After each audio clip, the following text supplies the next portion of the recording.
மத்தியோ 21ஆம் அதிகாரம் 8-9 வசனம்.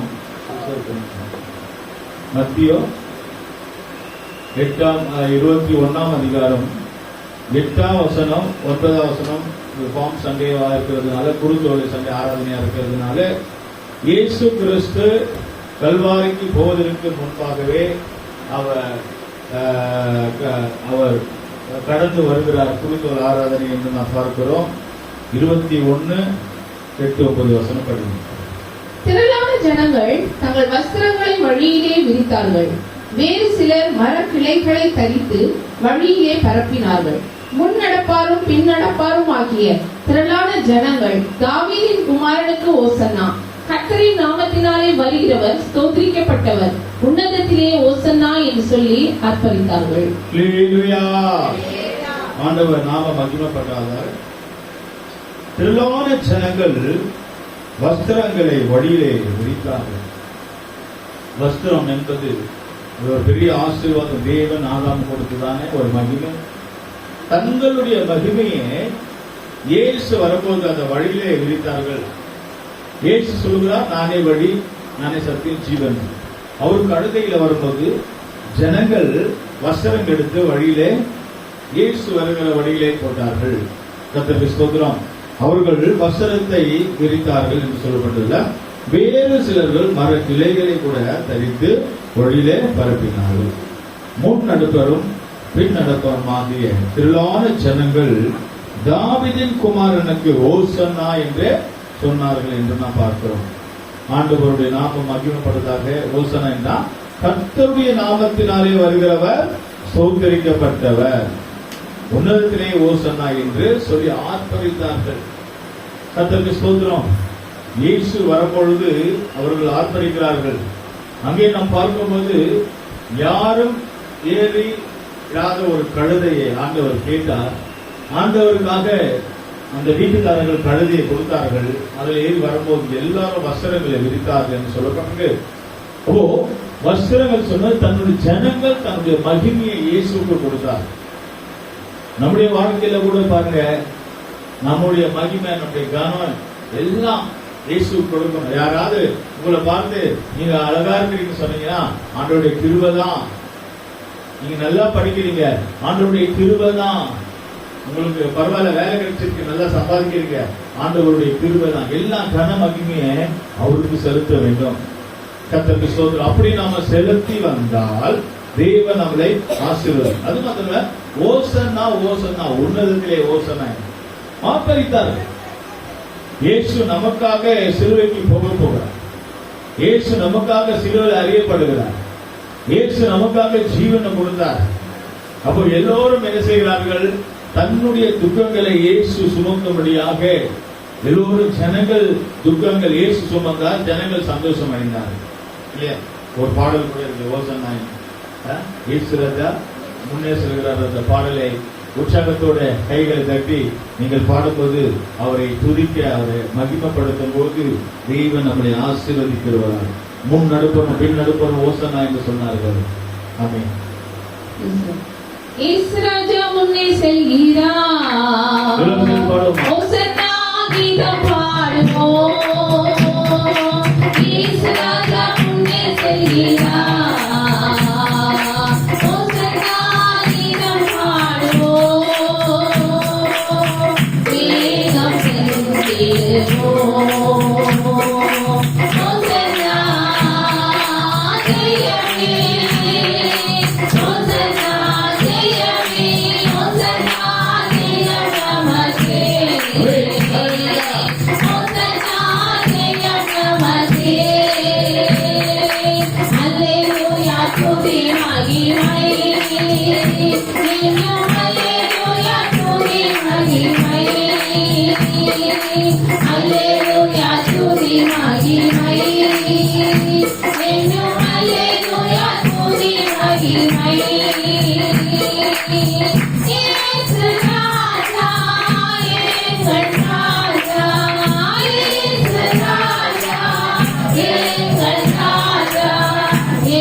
வருகிறார், முன் நடப்பவரும் பின் நடப்பவரும் ஓசனா என்று இந்த மாதிரி பாடி ஆர்ப்பரித்தார்கள். நாம கூட சபைக்கு வரும்போது மௌனமாக இருக்கக்கூடாது, ஆர்ப்பரிக்க வேண்டும். பசுத்தாவினால் நிரப்பப்பட வேண்டும், அபிஷேகத்தினால் நிரப்பப்பட வேண்டும், பாடல்களை பாட வேண்டும், கைகளை தட்ட வேண்டும், உற்சாகத்தோட தேவனை ஆராதிக்க வேண்டும். ஏனென்று சொன்னால் அவர் கர்த்தருடைய நாமத்திலே வருகிறவர். அல்லேலூயா. அவர் யாருடைய நாமத்திலே வருகிறவர்? கர்த்தருடைய நாமத்திலே வருகிறவர். கர்த்தருடைய நாமம் இல்லாமல் எப்படிப்பட்ட மனுஷனை நாம் ஆராதிக்க கூடாது. கர்த்தருடைய நாமத்திலே வருகிற எந்த ஒரு மனுஷன் இல்லாம இருந்தால் அவர்களை நாம் ஆராதிக்கிறோம். இந்த நாட்டில் மனிதர்களை ஜனங்கள் ஆராதிக்கிறார்கள், சினிமா நடிகர்களை ஜனங்கள் ஆராதிக்கிறார்கள், ஜனங்களை ஆராதிக்கிறார்கள். அப்படி இல்லை, வேதத்தில் சொல்லப்பட்டிருக்கு கர்த்தருடைய நாமத்தினால வருகிற யாரா இருந்தா அவர்களை தான் ஆராதிக்கும். அப்போ கர்த்தருடைய நாமத்தினாலே வந்தவர் வருகிறவர் யாருன்னு சொன்னால் கர்த்தராகிய இயேசு கிறிஸ்து அல்லாமல் வேற யார்? அப்போ கர்த்தருடைய நாமத்திலே வருகிறவர் இயேசு. அந்த இயேசுவை தான் நாம் ஆராதிக்க வேண்டும். அருமையானவர்களே, அப்படியாக திரளான ஜனங்கள் கர்த்தரை என்ன செய்தார்கள்? நாமத்தினாலே வருகிறவர் ஆராய்த்தார்கள். அவர் ஸ்தோத்தரிக்கப்பட்டவர் என்று சொல்லி ஓசனா என்று சொன்னார்கள். தேவ சமூகத்தில் வரும்போதெல்லாம் நாம் மௌனமாக இருக்கக்கூடாது. கர்த்தருக்கு ஸ்தோத்திரம். இந்த வசனம் இது குருத்தோல் ஆராதனை. இந்த குருத்தோல் ஆராதனைக்காக இந்த வசனத்தை நாம் தியானம் பண்ணோம். இப்போ இது இப்படியே போகட்டும். இப்போ கல்வாரி போவதற்கு இயேசு கிறிஸ்து சிலுவையை தொங்கும்போது எத்தனை வார்த்தை சொன்னார்? 7 வார்த்தை சிலுவையை தொங்கும்போது சொல்லி இருக்கிறார். நம்ம எத்தனை வார்த்தை படிச்சிருக்கோம்? 3 வார்த்தை படிச்சோம். 3 வாரம் ஆகும். இன்றைக்கு 4 இருக்கிறதுனாலே வர வெள்ளிக்கிழமை அதை முடிக்கணும். அதனால இன்றைக்கு 2 வார்த்தைகளை நாம் படிப்போம். 4, 5 கர்த்தருக்கு ஸ்தோத்திரம். 3 வரைக்கும் நாம் படிப்போம். இன்றைக்கு 4ம் 5ம் வார்த்தைகளை நாம் படிப்போமாக. 4வது வார்த்தை ஓசன்னா ஓசன்னா என்று பாடினவர்கள், அவர்கள் தான் இயேசுவை சிலுவையில் அறிந்தார்கள். வேற யாரும் இல்லை. யாரு இயேசுவுக்கு ஓசன்னா ஓசன்னா சொன்னார்களோ, யாரை புகழ்ந்தார்களோ, யார் இயேசு உயர்த்தினார்களோ அவர்கள் தான் இயேசுவை சிலுவையில் அறிந்தார். கர்த்தருக்கு ஸ்தோத்திரம். 3 விதமான ஜனங்கள் சபையில கூட இருக்கலாம். ஒரு கூட்டம் நார்மலா வருவார்கள், நார்மலா போவார்கள், ரொம்ப உயர்த்தி பேச மாட்டார்கள். ஆண்டவரை வருவார்கள், போவார்கள். இது ஒரு கூட்டத்தார் ஆண்டவரை உயர்த்தி உயர்த்தி பேசுவார். ஒரு கூட்டத்தார் சபையை உயர்த்தி உயர்த்தி பேசுவார், ஊழியர்களை உயர்த்தி உயர்த்தி பேசுவார்கள், அவர்களுடைய மகிமையை சொல்வார்கள். அடுத்த 2 கூட்டத்தார். 3வது கூட்டத்தார்கள் உயர்த்தி உயர்த்தி பேசுவார்கள். டக்குன்னு அப்படியே பெல்ட்டி அடிச்சு எவ்வளவு உயர்த்தி பேசினார்களோ ஆண்டவர் அப்படியே குறை சொல்லி பேசுவார். இது ஒரு கூட்டத்தார். ஒரு பக்கம் இயேசுவையும் குறை சொல்வார்கள், சபையை கூட குறை சொல்வார்கள், ஊழியக்காரர்களை கூட குறை சொல்வார். இது 3வது அனுபவம். கர்த்தருக்கு ஸ்தோத்திரம். ஒரு கூட்டத்தார் உயர்த்தி பேசினவர்கள் பேசிதான் இருப்பார்கள், எந்த குறை யாரை பத்தி எதையும் குறை சொல்ல மாட்டார். முதல் கூட்டத்தார் அவர் எப்பொழுதும் ஒரே மாதிரியா இருப்பாங்க. எந்த நாட்கள்ல சபைக்கு வராங்களோ அந்த நாட்கள் முதல் கூட்டம் 5 வருஷம் ஆனாலும் 10 வருஷம் ஆனாலும் 15, 20 வருஷம் நார்மலா போவார்கள். நம்ம எந்த கூட்டத்தார்? இப்ப ஓசன்னா ஓசன்னான்னு பாடினார்கள் இல்லையா, வஸ்திரங்களை எடுத்து விரிச்சார்கள் இல்லையா, மர கிளைகளை வெட்டி தரித்து போட்டார்கள் இல்லையா, ஓசன்னா இயேசுக்கு ஓசன்னா ஓசன்னா சொன்னாங்க இல்லையா. இப்ப அவங்க தான் என்ன சொல்றாங்க? இயேசுவை சிலுவையில் அறிய வேண்டும், இயேசுவை சிலுவையில் அறிய வேண்டும் என்று. கர்த்தருக்கு ஸ்தோத்திரம். எந்த வாய் துதிச்சதோ, எந்த வாய் மகிமைப்படுத்துச்சோ, எந்த வாய் தேவனுக்கு ஆமென் ஹல்லேலூயா ஓசனா என்று சொல்கிறோம், அதே வாய் தான் இப்போ திருப்பி பேசுகிறது. கர்த்தருக்கு ஸ்தோத்திரம். பாருங்கள், இப்ப அவர் சிலுவையில் அறியும்படி அவர் கொண்டு போனார்கள். சிலுவையில் இருந்து என்ன செய்கிறார்? 3 வார்த்தை நாம் தியானம் பண்ணோம். முதல் வார்த்தை என்ன வார்த்தை? இதாவே இவர்களை மகிமை. ஏன் தெரியுமா? இவங்க ஆள் இருக்கும்போது ஒன்று பேசுறாங்க, ஆள் இல்லாத நேரத்தில் ஒன்று பேசுறாங்க. இயேசுக்கு முன்னாடி என்ன சொன்னாங்க? ஓசன்னான்னு சொன்னாங்க. இயேசுவை சிலுவையில கொண்டு போகும்போது இவரை கொலை செய்யணும்னு சொல்றாங்க. ஆனாலும் அவர் என்ன செய்தார்? நாம் உங்களை போல அல்ல,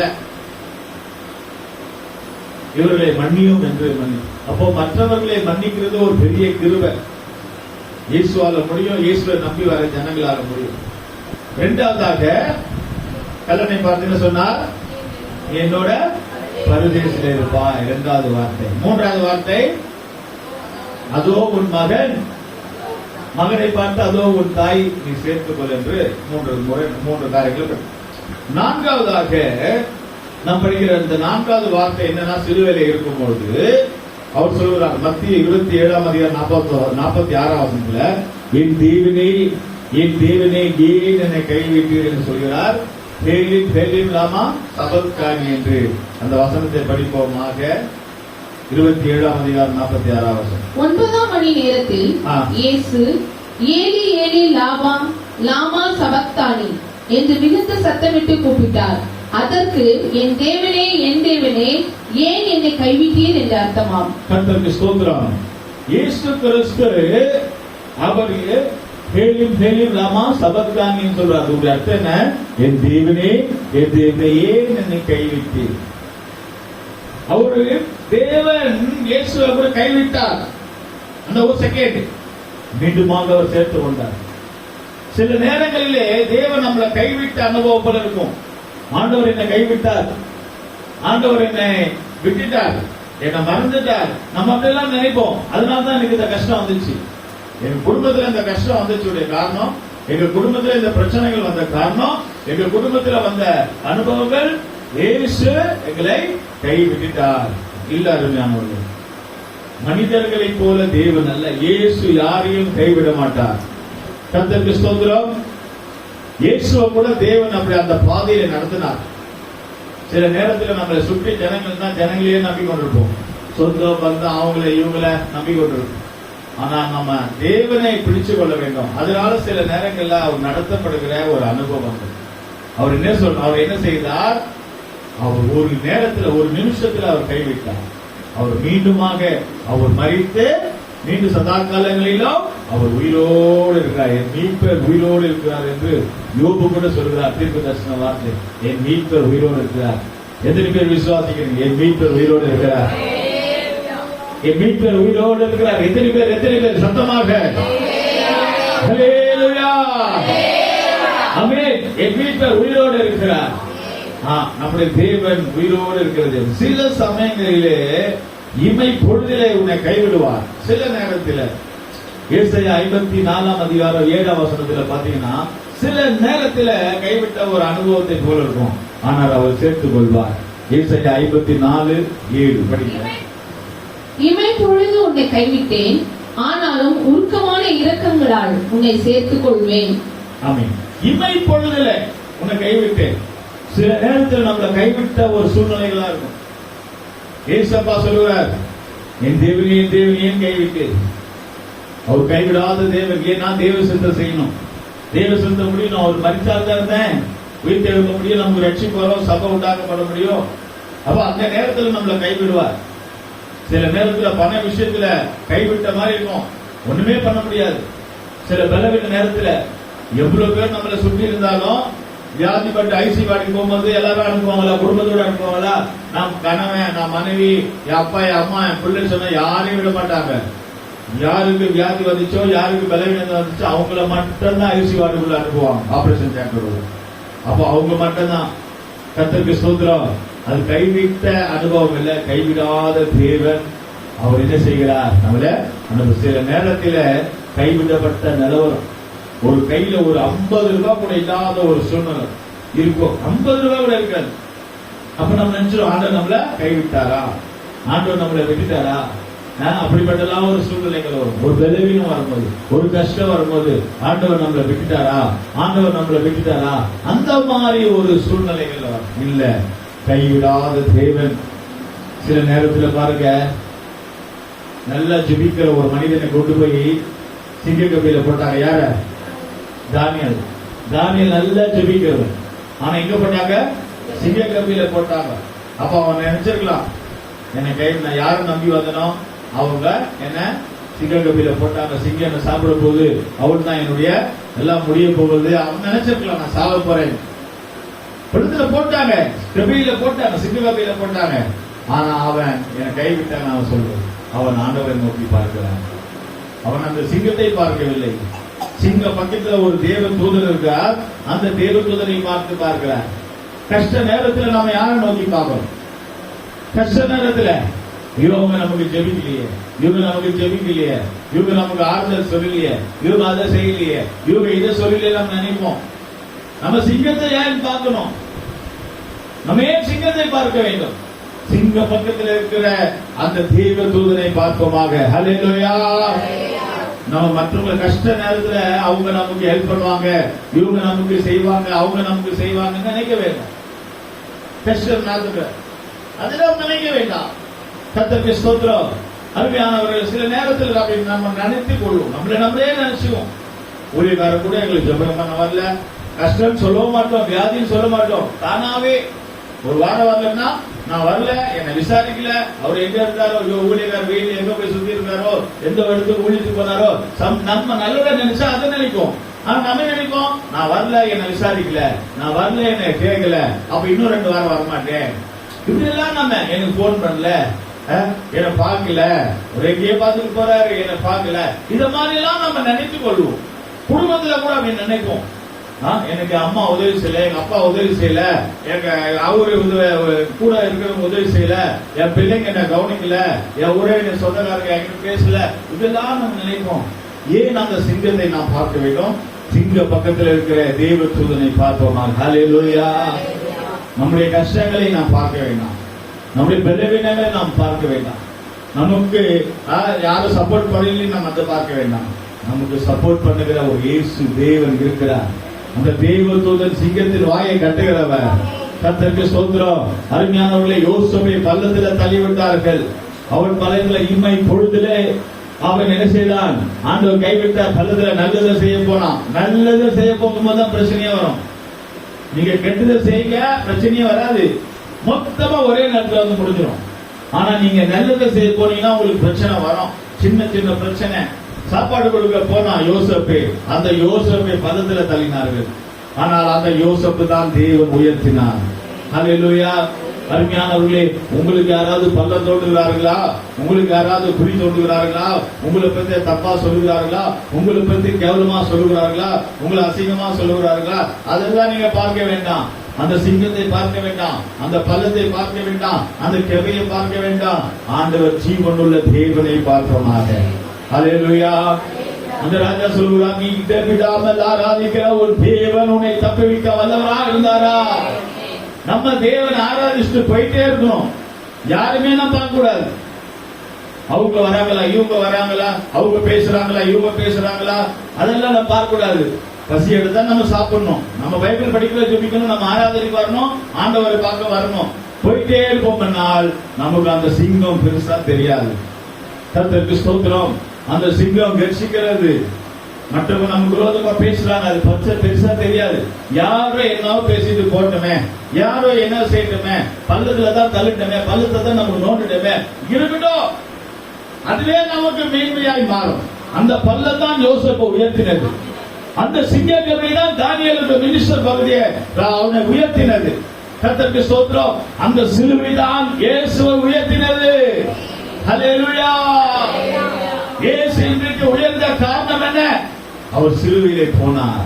கர்த்தருக்கு ஸ்தோத்திரம். அருமையானவர்களே, இம்மை பொழுதுல தேவன் நம்மளை கைவிட்டார். சொல்றார், தேவனே தேவனே ஏன் என்னை கைவிட்டார்? நம்மளும் கைவிடுகிற சூழ்நிலை வரும், நமக்கு வரும்.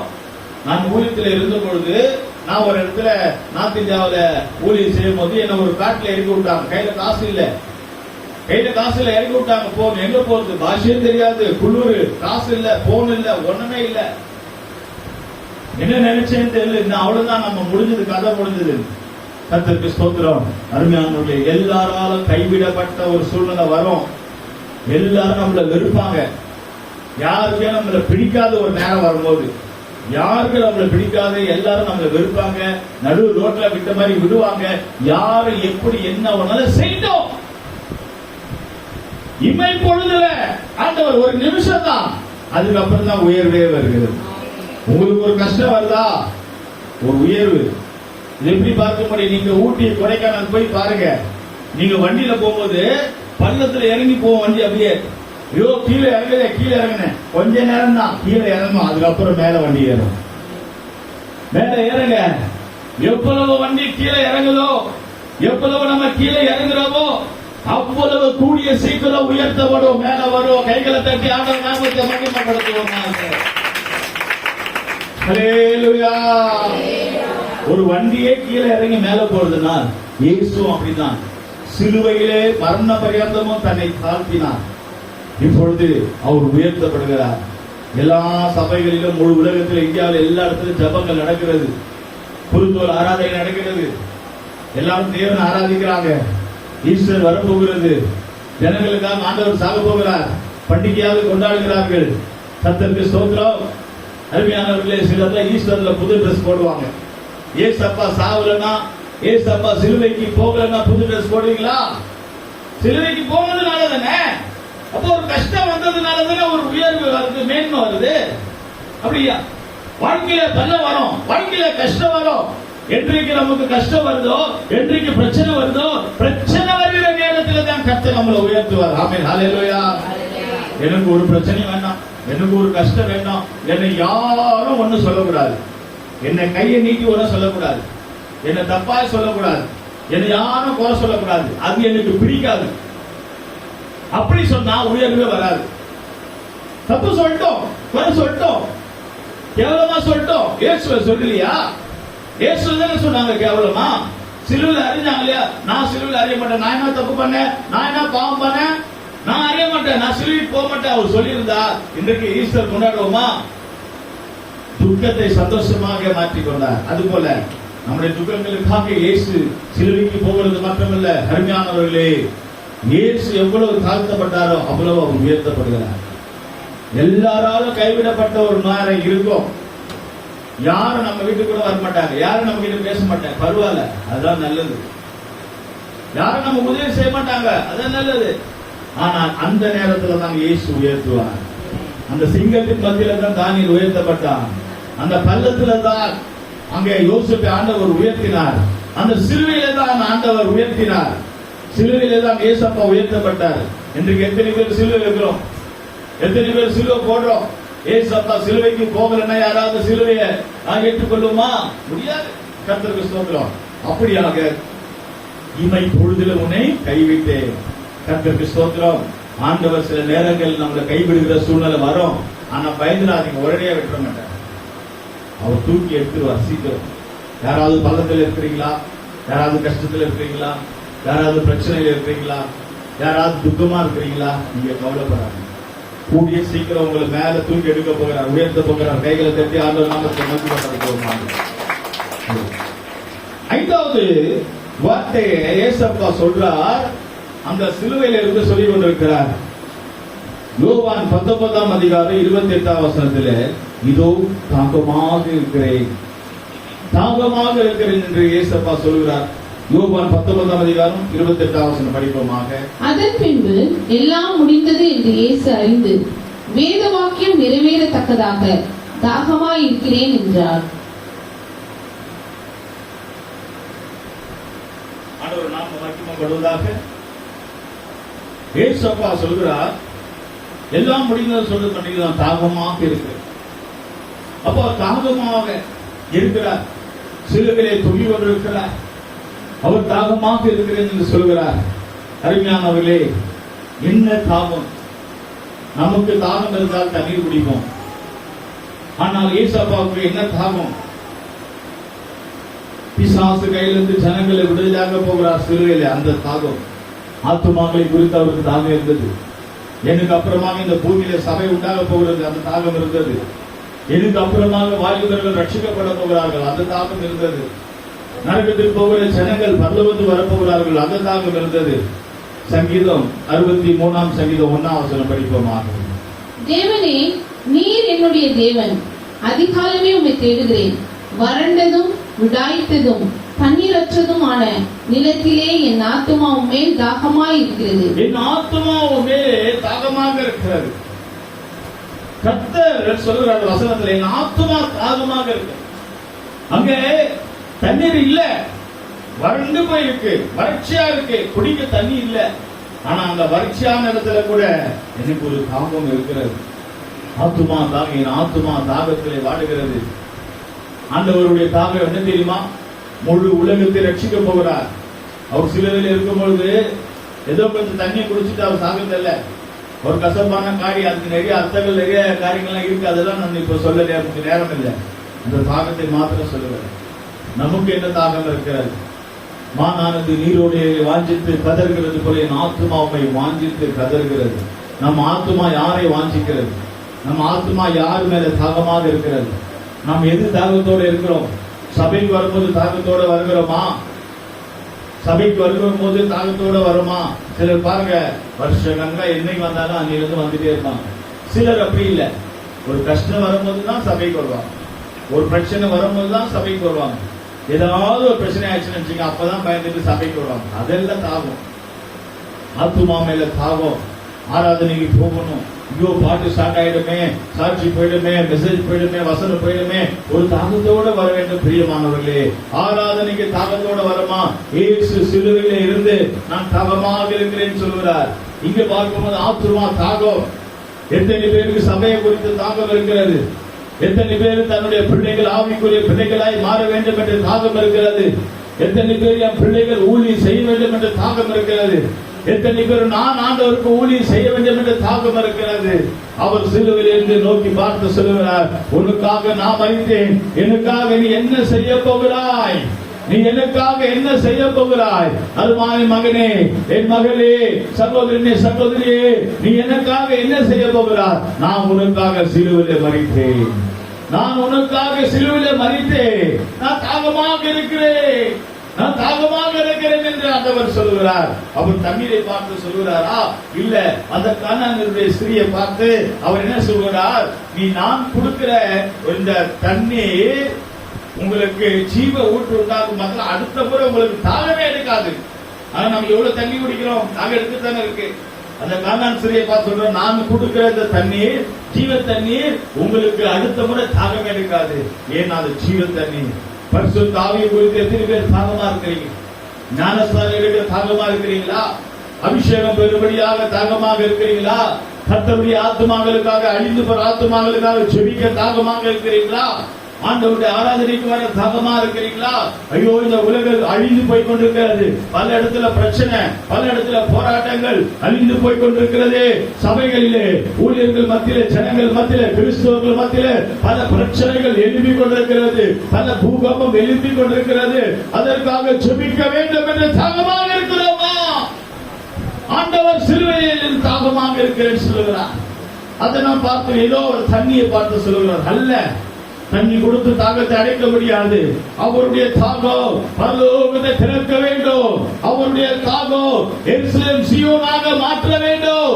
அவருடைய தாகம் சபையை உண்டாக்க வேண்டும். அவருடைய தாகம் இந்தியாவில் இருக்கிற ஜனங்கள் ரட்சிக்கப்பட வேண்டும். அவருடைய தாகம் முழு உலகமும் ரட்சிக்கப்பட வேண்டும். அதுதான் அவருடைய தாகமாக இருந்தது. அவருடைய தாகம், அவருடைய தாகம், ஆத்துமாக்களுடைய பாரம். அருமையானவர்களே, சபையை குறித்து எத்தனை பேர் பாரம் உள்ளவர்களாக இருக்கிறீங்க? சபையை குறித்து எத்தனை பேர் தாகம் உள்ளவர்களாக இருக்கிறீங்க? கர்த்தருக்கு ஸ்தோத்திரம். அருமையானவர்களே, இயேசு சீக்கிரம் வரப்போகிறார். அவருடைய வருகையை குறித்து ஒரு தாகம் இருக்க வேண்டும். அவர் வருகையை குறித்து ஒரு தாகமாக இருக்க வேண்டும். அவர் சீக்கிரமாய், அவர் கல்வாரில மரித்து, அவர் அடக்கம் பண்ணப்பட்டு, அவர் உயிர்த்தெழுந்து ஈஸ்டர் நாளிலே உயிர்த்தெழுப்புகிறார். அவர் சபையை கட்டி கொண்டிருக்கிறார். அவர் சீக்கிரமாய் வரப்போகிறார்.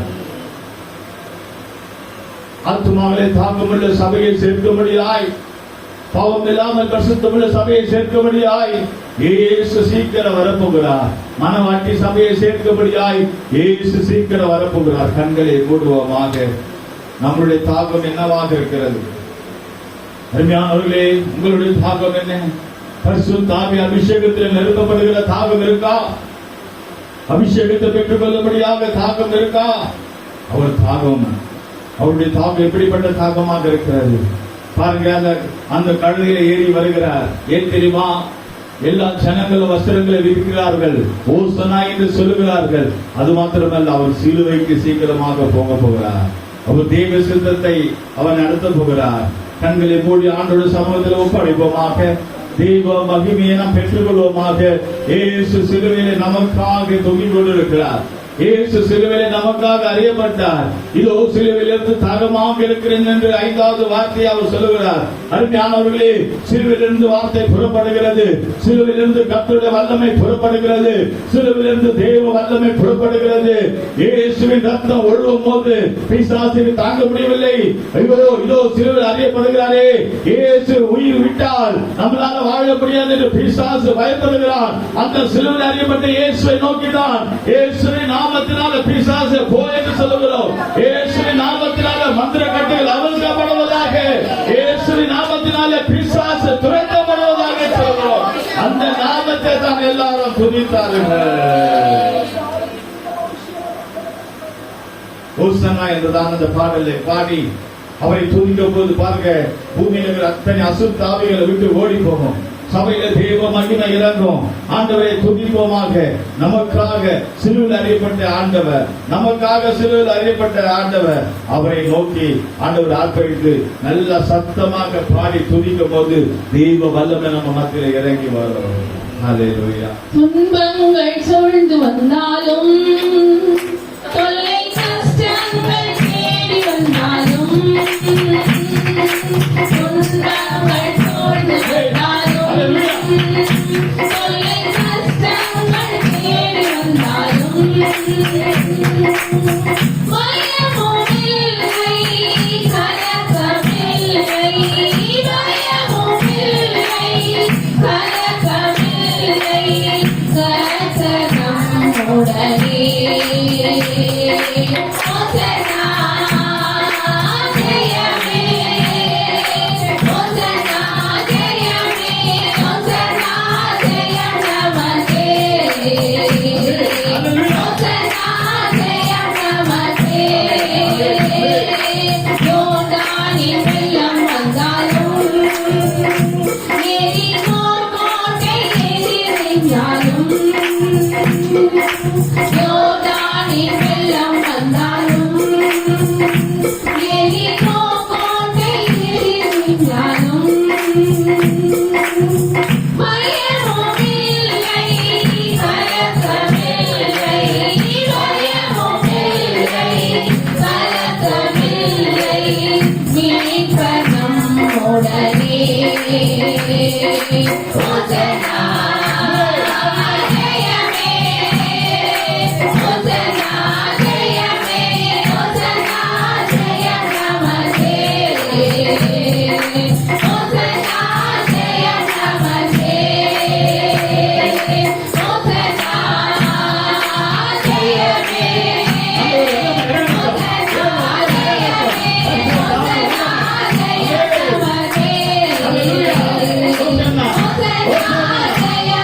நமக்கே, ஓசன்னா ஜெயமே,